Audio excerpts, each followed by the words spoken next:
ଛାତିରେ ଛେପ ବନ୍ଦ ମ୍ୟାଡାମ ପ୍ରକୃତ ସତ କଥା ଶୁଣିଲେ ହାର୍ଟଷ୍ଟୋକ୍ ହବାର 100% ସମ୍ଭାବନା ଅଛି। আমি কপার তু 100% বিশ্বাস আছে। চলো প্রিয়া এই সময় তুমি তোমার অপঙ্গ পাখি রবে নিয়ে যেতে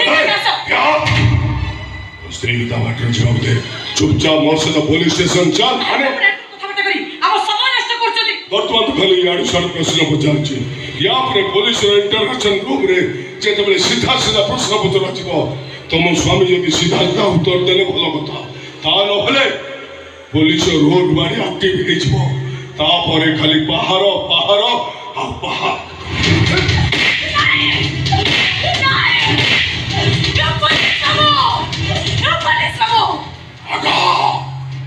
ଇନ୍ସପେକ୍ଟର ବାଘା ହସ୍ତା ଯିଏ ଥରେ ମୋ ନାଁ ଶୁଣେ ରାତିରେ ଶୋଇକି ସ୍ୱପ୍ନ ଦେଖେ ନିଦ ବାଉଳାରେ ଉଠି ଖଟ ତଳକୁ ଟର୍ଚ୍ଚ ମାରି ଡାଉଟ୍ ପ୍ଲେୟର ହୁଏ। ଆପଣ ପୋଲିସ ହେଲେ ବୋଲି ଯେ ନିର୍ଦ୍ଦୋଷ ମଣିଷକୁ ଜୋର କରି ଆମର ଥାନାକୁ ନେଇଯିବେ ଏଇଟା କୋଉ ପ୍ରକାର ଆଇନ? ତମ ସ୍ୱାମୀ ଗୋଟେ ମର୍ଡରର। ମିଛ ମିଛ କହୁଛନ୍ତି ଆପଣ। ପଇସା ପାଇଁ ଗୋଟେ ଲୋକକୁ ଛୁରୀରେ କୁଚା କୁଚାକି ହାଣିଛି। ନାଇଁ ପ୍ରିୟା ପୋଲିସ ବାବୁ ମିଛ କହୁଛନ୍ତି। ଶଳା ଏମିତି ହାଣିଛି ଲୋକଟା ମେଡିକାଲ ପହଞ୍ଚି ପାରିଲେ ଅଧା ବାଟରେ ମରିଗଲା। ମୁଁ ସତ କହୁଛି ପ୍ରିୟା ମୁଁ କାହାକୁ ମାରିନି ଆଉ ତମେ କଣ ମତେ ଜାଣିନ ମୁଁ କଣ କାହାକୁ ମାରି ପାରିବି? କୁହନ୍ତୁ ସାର୍ କିଏ ସେ ଲୋକ କଣ ତାଙ୍କ ପରିଚୟ କୁହନ୍ତୁ ସାର୍ କିଏ ସେ ଲୋକ କଣ ତାଙ୍କ ପରିଚୟ? ଏବେ ଯୋଉ ଡେଡ୍ ବଡି ଗଲା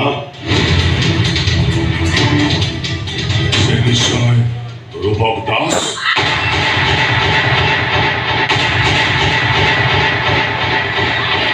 ନାଇଁ ସାର୍ ମୋ ସ୍ୱାମୀ ସନ୍ଧାନ କେବେ ମୋ ଭିଡ଼ାକୁ ମାରି ପାରିବେନି ମୋ ଭଉଣୀକୁ ପିତା ଭାବେ ସାହାରା କରିପାରିବେନି।